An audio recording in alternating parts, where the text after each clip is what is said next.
Damai sejahtera Allah yang melampaui segala akal, kiranya memelihara hati dan pikiran saudara-saudara di dalam nama Tuhan kita Yesus Kristus. Amin. Salam. Horas. Amanginang yang diberkati Tuhan, firman Tuhan hari ini di Minggu Quasimodo-Geneti diambil dari surat 1 Yohanes pasal 1 ayat 1 sampai pasal 2 ayat 2.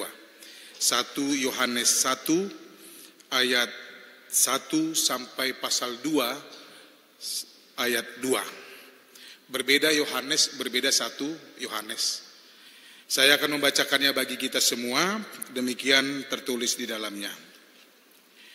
Apa yang telah ada sejak semula, yang telah kami dengar, yang telah kami lihat dengan mata kami, yang telah kami saksikan, dan yang telah kami raba dengan tangan kami tentang firman hidup, itulah yang kami tuliskan kepadamu.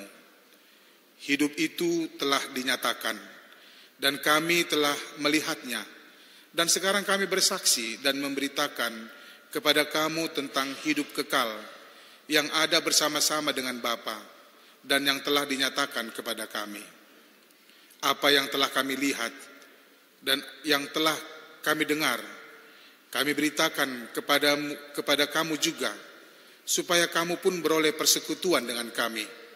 Dan persekutuan kami adalah persekutuan dengan Bapa dan dengan anaknya Yesus Kristus. Dan semuanya ini kami tuliskan kepada kamu, supaya sukacita kami menjadi sempurna. Dan inilah berita yang telah kami dengar dari Dia, dan yang kami sampaikan kepada kamu. Allah adalah terang, dan di dalam Dia sama sekali tidak ada kegelapan. Jika kita katakan bahwa kita beroleh persekutuan dengan Dia, namun kita hidup di dalam kegelapan, kita berdusta, dan kita tidak melakukan kebenaran. Tetapi jika kita hidup di dalam terang, sama seperti Dia ada di dalam terang, maka kita beroleh persekutuan seorang dengan yang lain, dan darah Yesus anaknya itu menyucikan kita daripada segala dosa. Jika kita berkata bahwa kita tidak berdosa, maka kita menipu diri kita sendiri, dan kebenaran tidak ada di dalam kita. Jika kita mengaku dosa kita, maka Ia adalah setia dan adil, sehingga Ia akan mengampuni segala dosa kita dan menyucikan kita dari segala kejahatan.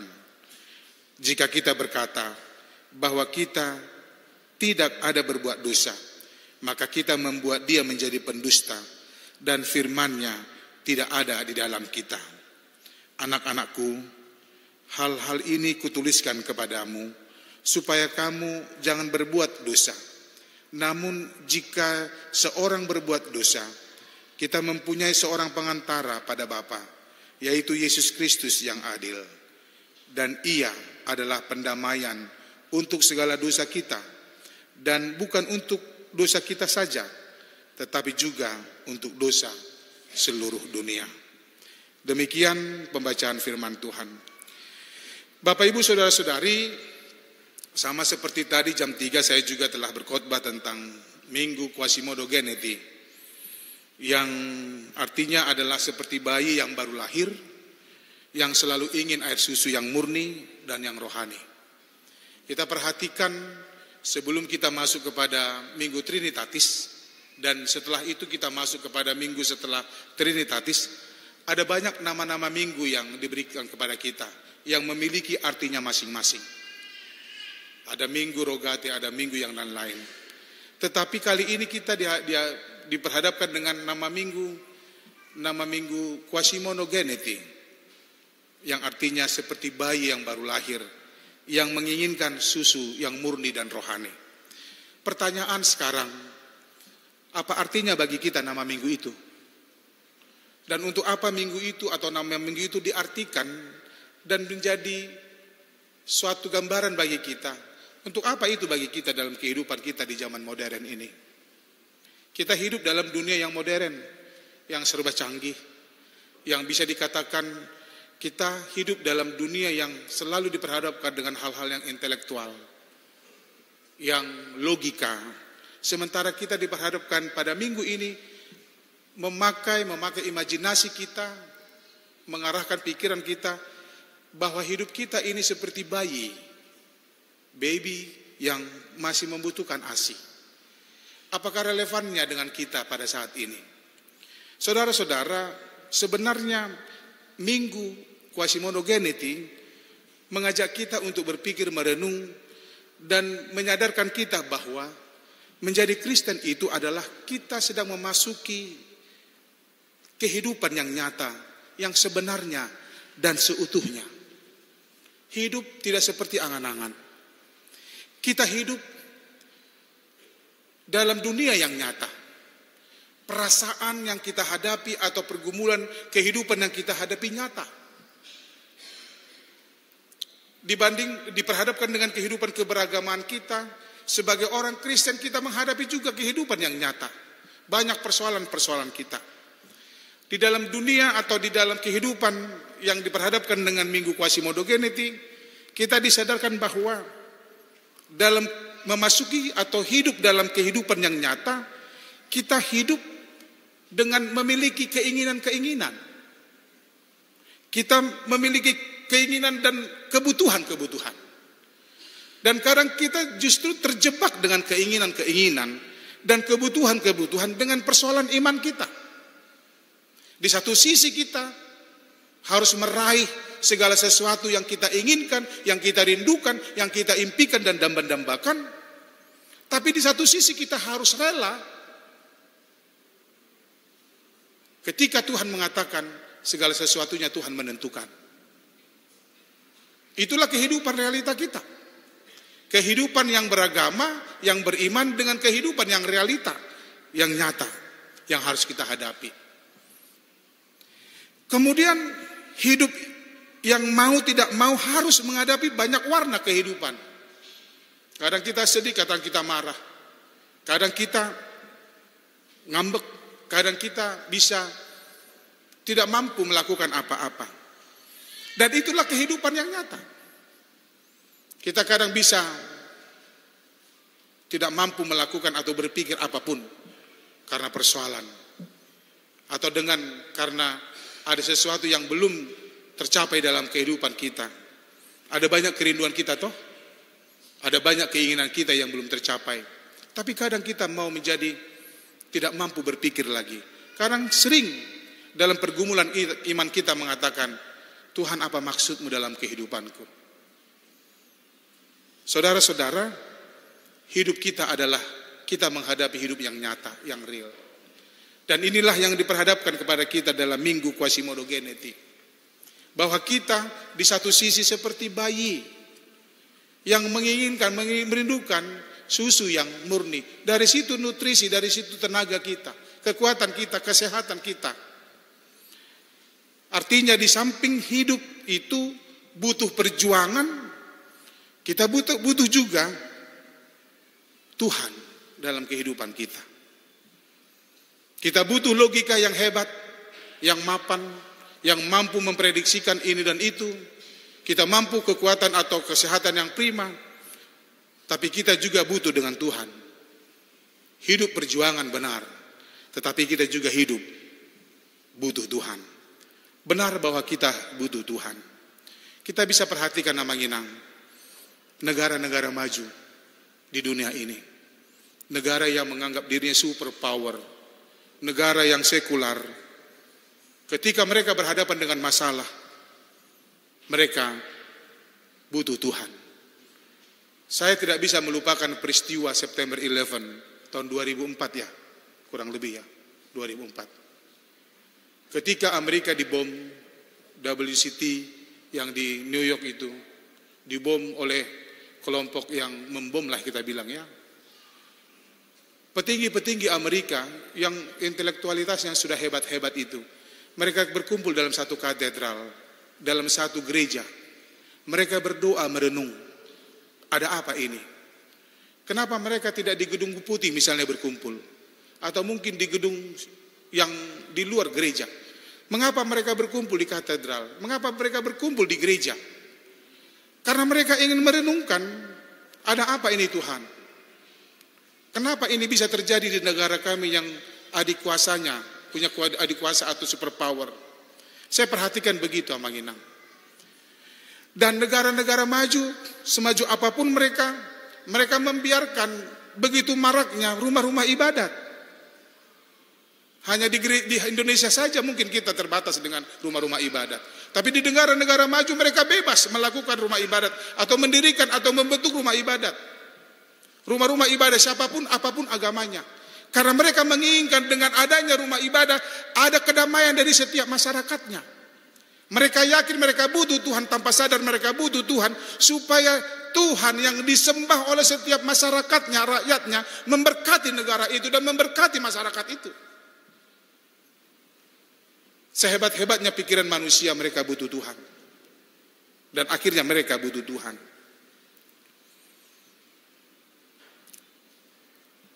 Kita manusia butuh Tuhan, Amanginang. Supaya diri kita menemukan kedamaian. Dan kita bisa aman. Dan hidup kita tidak sembarangan. Di dalam kehidupan yang nyata tadi. Hidup kita selalu diperhadapkan dengan keinginan-keinginan daging. Jadi kita tidak bisa batasi, kita juga tidak bisa pungkiri bahwa kita juga punya keinginan daging. Kita ingin dihormati, kita ingin dihargai, kita ingin dipuji.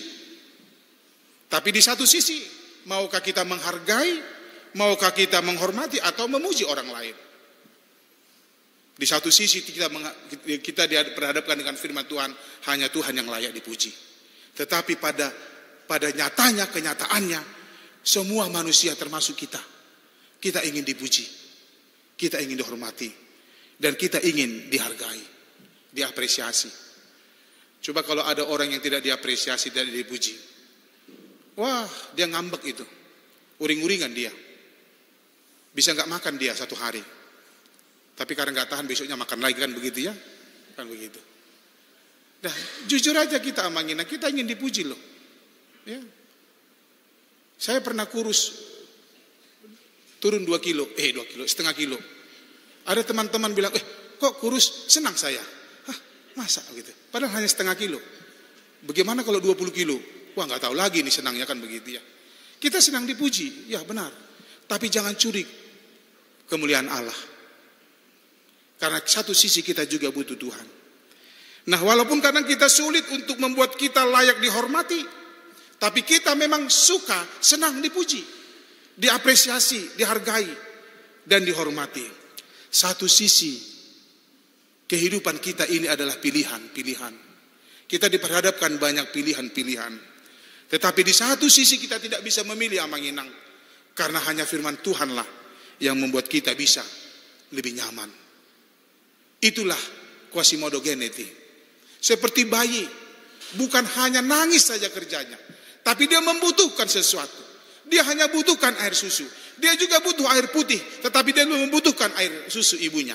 Dan itulah diingatkan kepada kita, Amanginang, supaya kita sadar bahwa kita manusia, kita butuh Tuhan dalam kehidupan kita. Jangan katakan ketika kita sudah merasa sempurna apapun yang kita miliki, kita butuh Tuhan. Dan itulah yang diingatkan oleh Yohanes dalam firman-Nya di Minggu Quasimodo Geneti. Yang pertama, kita sebagai manusia yang Quasimodo Geneti, kita hidup harus saling membantu satu dengan yang lain. Kelebihanku menjadi kekurangan Anda, tapi kelebihan Anda menjadi kekurangan saya. Kita tidak ada yang sempurna dalam kehidupan kita. Di ayat 1 dan di ayat 3 dikatakan begini.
yang bagaimana mereka bersama dengan Yesus, bagaimana Yesus menyembuhkan, bagaimana Yesus berkhotbah, bagaimana Yesus mengajar tentang kerajaan Allah.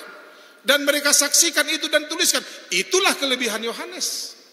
Mereka melihat dan hidup bersama dengan Yesus. Sementara kita tidak pernah hidup bersama dengan Yesus secara fisik. Tetapi oleh kesaksiannya kita beroleh dan dibantu untuk mengimani Yesus yang mereka hadapi, yang mereka hidup bersama kala itu. Hiduplah dalam saling membantu. Karena kelemahanmu adalah kekuatan orang lain, kelebihan orang lain, dan kekurangan orang lain adalah kelemahanmu. Kita tidak bisa hidup sendiri, Amang. Tidak bisa. Kita tidak bisa membuat mobil, tapi kita bisa menikmati mobil. Itulah persekutuan yang dikatakan oleh Yohanes di dalam ayat 3 tadi. Apa yang telah kami lihat dan yang kami telah dengar itu, kami beritakan kepada kamu supaya kamu pun beroleh persekutuan dengan kami. Ketika kita saling membantu, maka terciptalah persekutuan yang saling membutuhkan dan saling membangun. Indahnya persekutuan. Seperti yang digambarkan dalam Mazmur 133 tadi. Sungguh alangkah baiknya dan indahnya apabila saudara-saudara diam bersama dengan rukun. Bukan hanya duduk bersama, tetapi hidup dengan rukun, berdamai dan saling berbagi, saling mengisi untuk menjadi kebangunan rohani. Oleh karena itu, Amang Inang, yang pertama jangan lupa, hiduplah dalam berbagi kasih. Jangan hanya puas ketika kita menikmati apa yang kita miliki, tetapi puaslah ketika apa yang kita miliki bisa dan boleh dinikmati orang lain. Itulah yang pertama. Yang kedua, hidup jujur, kejujuran. Di ayat 6 dan 8 dikatakan begini, jika kita katakan bahwa kita beroleh persekutuan dengan Dia, namun kita hidup dalam kegelapan, kita berdusta. Dan kita tidak melakukan kebenaran. Dan di ayat 8 dikatakan, jika kita berkata bahwa kita tidak berdosa, maka kita menipu diri kita sendiri. Dan kebenaran tidak ada dalam kita. Kalau dikatakan Allah itu terang, itu artinya di dalam Dia tidak ada yang tersembunyi. Oleh karena itu, di dalam Dia tidak ada yang tersembunyi. Jangan pernah sembunyikan apapun kepada Tuhan. Jujurlah. Katakan apa adanya dengan Tuhan. Apa adanya kita di hadapan Tuhan. Kalau dalam bahasa Batak, jangan si panggaron sama Tuhan. Jangan. Apa adanya saja kita dengan Tuhan. Hidup jujur apa adanya, kita akan selalu menghadapi dunia yang banyak niatnya. Banyak keinginan dunia yang ingin menghancurkan kita. Jujur saja kalau kita memang sudah berdosa. Jujur saja kalau kita memang sudah melakukan dosa. Jangan pernah mengatakan saya tidak berdosa. Saya adalah manusia berdosa. Oleh karena itu, ketika kita mengakui bahwa kita berdosa, disitulah Tuhan punya inisiatif untuk membantu dan menolong kita orang yang berdosa ini. Yohanes mengatakan itu kepada kita bahwa jujurlah dalam kehidupan ini. Dalam persekutuan juga butuh kejujuran, Amang Inang. Dalam hubungan satu dengan yang lain juga kita butuh kejujuran. Berarti kejujuran itu adalah hal yang sangat mengikat kita, yang membuat kita menjadi persekutu itu lebih baik. Tuhan senang dengan orang jujur. Tuhan senang dengan orang jujur. Ketika kita jujur kepada Tuhan, Tuhan akan memberikan dan memperhatikan apa yang menjadi kekurangan kita, Mang Inang. Jangan pernah tidak jujur. Jujurlah dalam banyak hal. Dan katakan kepada Tuhan apa yang menjadi kejujuranmu. Karena kita hanya boleh mengandalkan kejujuran kita saja. Kita tidak bisa melakukan apa-apa. Tapi dengan kejujuran saya pikir kita bisa. Kalau kita memang mau jujur kepada Tuhan. Itu yang kedua. Yang ketiga, hiduplah dalam terang. Dan itulah topik kita pada minggu ini. Maksudnya apa? Hiduplah seperti yang firman-Nya katakan. Apa yang dikatakan Tuhan, apa yang difirmankan Tuhan, itulah yang kita hidupi. Saya jujur mengatakan juga, hal ini berat bagi kita, Manginang. Tidak semudah kita menyebutkan atau mengatakan sesuatu. Jika saya mengatakan, hiduplah seperti yang Tuhan firmankan, ini juga persoalan sulit. Tapi kadang kita, bukan persoalan bisa atau tidak, tapi persoalan mau atau tidak kadang, untuk melakukan firman Tuhan. Itu sebabnya selalulah dan usahakanlah, dan cari tahulah tentang Allah, tentang firman Tuhan. Supaya kita semakin mengerti apa yang Tuhan maksudkan dalam setiap firman-Nya. Karena kita adalah anak-anak Tuhan. Anak-anak terang yang membawa terang. Tidak membawa kekacauan. Karena kekacauan bukan ciri atau tujuan Tuhan di dalam kehidupan dunia ini. Saya terkejut dengan peristiwa minggu yang lalu ya, yang di Banten. Ya, semua kita tahu itu. Bagaimana orang Batak terancam beberapa hari di Banten. Karena apa? Ulah dari segelintir orang. Tidak banyak orang melakukan itu, orang Batak. Tetapi ada ancaman-ancaman. Kita akan serbu markas-markas orang Batak. Markas orang Batak di Banten itu gereja, Manginang. Saya berpikir ketika saya mendengar itu, waduh, ini ada apa Tuhan? Saya selidiki, ternyata ulah dari orang Batak juga. Ya kalau Batak, Bataklah. Tapi ingat, Batak itu sudah Kristen. Biarlah identitas kita Batak, tapi identitas yang baru adalah Kristen. Hiduplah dalam terang Tuhan. Usahakanlah hidup dalam terang Tuhan. Sesuai dengan firman-Nya. Jika kita tidak mampu melakukan firman-Nya, jujurlah kepada Tuhan, katakan kepada Tuhan. Jangan mengganggu orang lain. Karena apa yang kita lakukan itu bisa berdampak negatif dan positif kepada orang lain. Karena dampak itu bukan hanya kepada diri kita saja, tetapi kepada orang lain. Contohnya yang ada di Banten sana. Saya nggak tahu apakah sudah ditangkap atau enggak itu yang memukul itu ya, yang memukul kiai itu. Mudah-mudahan pulang dia ke kampung halamannya lah, daripada bikin ribut di Banten ini. Kan begitu. Jadi Manginang, janganlah kita menunjukkan bahwa kita ini bukan orang yang diterangi, tapi tunjukkan bahwa kita sudah diterangi Allah. Dan itulah tema kita pada minggu ini, yang dikatakan kita hidup di dalam terang Tuhan. Kita hidup di dalam terang Tuhan. Oleh karena itu, orang yang hidup dalam terang Tuhan, dia tahu apa yang mau dia lakukan, apa yang mau tidak dia lakukan dalam kehidupannya. Karena imannya, hidupnya sudah diterangi Tuhan. Di dalam terang Tuhan tidak ada kegelapan, tidak ada yang tersembunyi. Orang yang mencintai firman-Nya, dia tahu apa yang harus dia lakukan dalam kehidupannya. Tuhan memberkati. Kita berdoa.